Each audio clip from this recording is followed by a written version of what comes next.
Hello everyone. आज आप लोग को एक ऐसा वीडियो दे रहे हैं जो समाज में रहने वाले सभी को के लिए बहुत इंपॉर्टेंट है। लॉ के स्टूडेंटों को तो अपने जुडिशियल और एपीओ हायर जुडिशियल के कमीशन के लिए ज़रूरी है।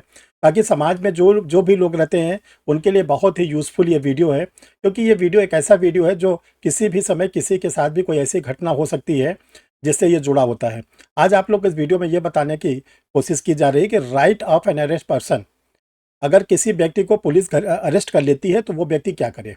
देखिए, जब कभी पुलिस किसी को अरेस्ट कर लेती है तो वो व्यक्ति बहुत घबरा जाता है और उसको लगता है कि अब मेरे साथ बहुत बड़ी मुसीबत आने वाली है। और होता भी था कि पुलिस किसी को अरेस्ट कर लेती थी तो उसको टार्चर करती थी, पिटाई करती थी और उसको तरह तरह की यातनाएं देती थी। लेकिन अब आज का कानून बदल चुका हुआ है। आज के कानून में गिरफ्तार व्यक्ति को बहुत अधिकार मिल गए हैं। उन अधिकारों को आप अपना प्रयोग कर सकते हैं, अपना बचाव कर सकते हैं, पुलिस की अभिरक्षा से छूट सकते हैं और आपको पूरी स्वतंत्रता है कि आप अपना पूरा प्रोटेक्शन कर सकें। तो आज आप लोग को इस वीडियो में हम ये बताएंगे। ये देखिए, सबके लिए उपयोगी वीडियो है, सभी लोग इसको देखें और इस वीडियो को लास्ट तक जुड़े रहें, एक एक चीज़ को सीखें। अब अगर किसी को कोई क्वेरीज हो, कुछ पूछना हो तो कमेंट बॉक्स में लिखते जाएंगे।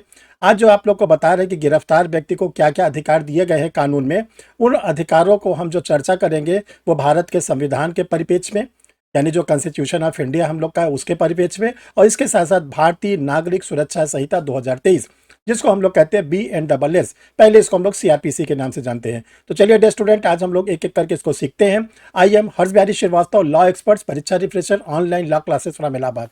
बहुत इंटरेस्टिंग वीडियो है, बहुत ही यूजफुल वीडियो है, हर लोगों के लिए उपयोगी है। तो इस पर हम लोग बहुत ही डिटेल में आज चर्चा करेंगे और इसको एक एक सीखेंगे। जिन लोगों ने अभी तक परीक्षा रिफ्रेशर यूट्यूब चैनल को नहीं सब्सक्राइब किया है वो जल्दी से जल्दी सब्सक्राइब कर लें। चैनल को सब्सक्राइब करने का सबसे बड़ा बेनिफिट आपको ये मिलता है कि जो भी वीडियो बनेंगे वो आपके सिस्टम पर आना शुरू हो जाएंगे और आप घर बैठे आपको इंडिकेशन मिलना शुरू हो जाएगा कि परीक्षा रिफ्रेशर लॉ क्लासेस का कोई वीडियो बन गया है। डियर स्टूडेंट, आप लोग के लिए आज हमने उन भारतीय नागरिक सुरक्षा संहिता और इसके साथ साथ जो हम लोग का भारत का संविधान है, दोनों को कोरिलेट करके हम एक एक अधिकार आप लोग को बताना चाहते हैं। आप लोग इसको ध्यान से सुने, नोट करें, लिखें और इसके पास अपने डायरी में इसको रख लें। कभी भी आपके साथ कोई घटना घटे या आपके परिचित के साथ कोई घटना घटे, आपके किसी रिलेटिव के साथ घटना घटे, तो ये 8 प्रकार के अधिकार को प्रयोग करके आप अपने को पुलिस की सुरक्षा, पुलिस की अभिरक्षा से अपने को मुक्त करा सकते हैं, अपने को बचा सकते हैं। ये एक एक अधिकार आपको बताते हैं। पहला अधिकार है right to know ground of arrest, यानी आपको ये अधिकार है कि आप पुलिस ऑफिसर से पूछ सकते हैं कि मुझे क्यों गिरफ्तार किया जा रहा है। और ये जो आपको पूछने का अधिकार है ये 2 जगह दिया गया है। एक तो जो हम लोग का नया कानून बन के आया है भारतीय नागरिक सुरक्षा संहिता, उसके सेक्शन नंबर 47 में, और इसके पहले हम लोग को कॉन्स्टिट्यूशन में भी ऑलरेडी ये ग्राउंड्स मिला हुआ था, जो हम लोग उसको आर्टिकल नंबर 22 में हम लोग को ये ग्राउंड्स मिला हुआ था कि हम लोग ये जान सकते हैं कि पुलिस से पूछ सकते हैं कि हमें क्यों आप गिरफ्तार कर रहे हैं, क्या आधार है आपके पास, क्या ग्राउंड्स आपके पास है। तो ये पहला वाला आप लोग के सामने हमने डिस्कस किया। ये 2 सेक्शन में 2 जगह है, एक तो सेक्शन 47 BNS और दूसरा आर्टिकल 22 कॉन्स्टिट्यूशन। दूसरा है राइट टू साइलेंस, चुप रहना, यानी आपको अगर पुलिस मजबूर करती है कि आप अपने विरुद्ध बताइए, कि आपको अगर वो किसी प्रकार का मजबूर, आप बोलने के लिए स्वतंत्र नहीं है कि पुलिस आपको पूछे तो आप हर चीज़ का आंसर दें, ऐसा नहीं है। हाँ, हम लोगों को गिरफ्तार व्यक्ति को चुप रहने का भी अधिकार है, और जो ये चुप रहने का अधिकार है वो आर्टिकल 20 के क्लास 3 में मिला हुआ है। हमको पुलिस, गिरफ्तार व्यक्ति को पुलिस ये विवश नहीं कर सकती कि आप अपने विरुद्ध बोलिए, अपने विरुद्ध आप अपना बयान दीजिए, ऐसा विवश नहीं कर सकती। हमारी इच्छा है तो हम बोलेंगे, हमारी इच्छा है तो नहीं बोलेंगे। तो ये आप लोग को दूसरा राइट्स मिला हुआ है जिसको हम लोग कहते हैं राइट टू साइलेंस। तीसरा अधिकार जो हम लोग को मिला हुआ है, तीसरे नंबर पर ध्यान दें आप लोग, तीसरा अधिकार है राइट टू फेयर ट्रायल। हम लोग को यह अधिकार है कि हमारा जो विचारण हो बिल्कुल क्या हो, फेयर होना चाहिए, पक्षपातपूर्ण नहीं होना चाहिए। इसका देखिए उल्लेख 2 जगह है, एक तो आर्टिकल नंबर 14 में है संविधान के, और दूसरा ऑनरेबल सुप्रीम कोर्ट के बहुत ही फेमस केस है Hussain Ara Khatoon versus state of Bihar. Hussain Ara Khatoon versus state of Bihar में भी ऑनरेबल सुप्रीम कोर्ट ने कहा है कि अगर कोई व्यक्ति अरेस्ट होता है, उसका जो ट्रायल अगर चले तो फेयर ट्रायल चले, यानी उसको पूरा मौका दिया जाए अपना बचाव करने के लिए। Dear student, number 4 most important, इसी को ध्यान से समझिए। नंबर 4 मोस्ट इंपॉर्टेंट है, जब किसी व्यक्ति को गिरफ्तार किया जाए, right to notification of arrest relative और फ्रेंड्स। उसको ये अधिकार है कि वो पुलिस ऑफिसर से ये बोले कि जो आप मुझे गिरफ्तार कर रहे हैं, इसकी सूचना मेरे रिलेटिव, मेरे रिश्तेदार, मेरे जो फ्रेंड हैं, मित्र हैं, मेरे परिवार के लोग हैं, उनको आप बताएं, उनको बुलाएं, उनको बताएं, ताकि वो लोग आ जाए तो पुलिस किसी प्रकार का टार्चर ना कर सके। तो ये बात जो अधिकार हम लोग को 4 नंबर मिला है, ये section number 48 B and double S, Bharatiya Nagarik Suraksha Sanhita के section number 48। Day student 5 number पर है right to consult and legal aid. जब पुलिस किसी को गिरफ्तार करे, ध्यान रखिए आपको पूरी सुरक्षा है कि आप अपने एडवोकेट को एडवाइस ले सकते हैं, एडवोकेट से बुला सकते हैं, आप लीगल एड ले सकते हैं, विधिक सहायता ले सकते हैं। इस चीज़ का जो जिक्र है वो बी एन डबल एस के सेक्शन 341 341 में, और कॉन्स्टिट्यूशन में हम लोग को आर्टिकल 20 का क्लास फर्स्ट, आर्टिकल 39A 39 का ये 2 जगह मिला हुआ है। फिर है section 6 right to be taken to magistrate within 24 hour. गिरफ्तार व्यक्ति को अधिकार है कि 24 घंटे के पहले पहले खत्म होने के पहले पुलिस ऑफिसर जिसको कस्टडी में लिया उसको मजिस्ट्रेट के सामने प्रोड्यूस करे। ठीक है, यानी कि जब कोई पुलिस अफसर किसी को गिरफ्तार करता है तो थाने पर जो जनरल डायरी होती है उसमें उसको लिख लेता है, तब वो 24 घंटे से ज़्यादा अपनी कस्टडी में नहीं रख सकता, मजिस्ट्रेट के सामने उस गिरफ्तार को व्यक्ति को प्रोड्यूस करना पड़ेगा। ये बहुत इंपॉर्टेंट है। 7th नंबर कहता है कि जो व्यक्ति गिरफ्तार है right to be examine by a medical practitioner, उसे यह अधिकार है कि वो बोले कि मेरा चिकित्सीय परीक्षण कराइए। यानी कि जब आपने मुझे गिरफ्तार किया था मेरी क्या स्थिति थी, और जब आप मुझे छोड़ रहे हैं या मजिस्ट्रेट के सामने ले जा रहे हैं तब क्या स्थिति थी। अगर गिरफ्तार के समय मैं बिल्कुल फिट था, मुझे कोई चोट चपेट नहीं लगी थी, तो पुलिस कस्टडी में कैसे चोट चपेट लग गई, इसके मतलब पुलिस ने टार्चर किया। तो आपको यह अधिकार है कि आप मेडिकल ट्रीटमेंट के लिए अपना प्रोटेक्शन का ला सकते हैं। 8th नंबर पर है आइडेंटिफिकेशन ऑफ पर्सन अरेस्ट, यानी जो व्यक्ति गिरफ्तार किया गया है उसका आइडेंटिफिकेशन, यानी कि वो कहे कि मुझे किस मामले में आपने गिरफ्तार किया है, मेरा शिनाख्त करवाइए। अगर आपने किसी के कहने पे मुझे गिरफ्तार किया है तो उससे कहिए कि मुझे पहचाने।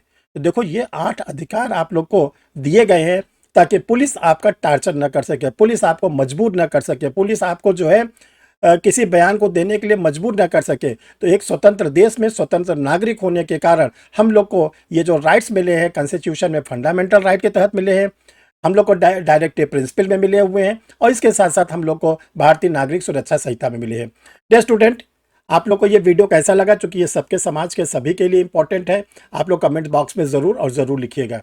ये स्टूडेंट, आप लोग जानते हैं कि झारखंड एपीओ का वैकेंसी का एडवर्टीजमेंट हो चुका है। दो एडवर्टीजमेंट है, एक बैकलॉग का है, एक जनरल लोगों का है। दो वैकेंसी वहाँ पे निकली हुई, आप लोग फॉर्म डाल रहे हैं। बिहार एपीओ का ये ध्यान रखिएगा, उसका भी एडवर्टीजमेंट आने वाला है, आप लोग उसकी तैयारी जोरों शोरों से करते रहे। और तीसरा जो एपीओ आप लोग को मिलेगा वो यूपी का। अब आप ये मत सोचिए कि जुलाई में आएगा कि अगस्त में आएगा, आप ये सोचिए कि मेरा कोर्स कंप्लीट है कि नहीं कंप्लीट है, क्या मैंने एपीओ की पूरी डीप में तैयारी कर लिया है, क्योंकि जब वैकेंसी आती है तब अगर आप तैयारी करेंगे तो और लोग से पिछड़ जाएंगे। तो ये 3 एपीओ एक ऐसा एपीओ जिसके सिलेबस लगभग काफ़ी हद तक सिमिलर है। इसके लिए आप लोग के लिए ऑनलाइन क्लासेस चल रही हैं, डिस्काउंट बैच के साथ चल रही है, फैसिलिटीज़ के साथ चल रही हैं।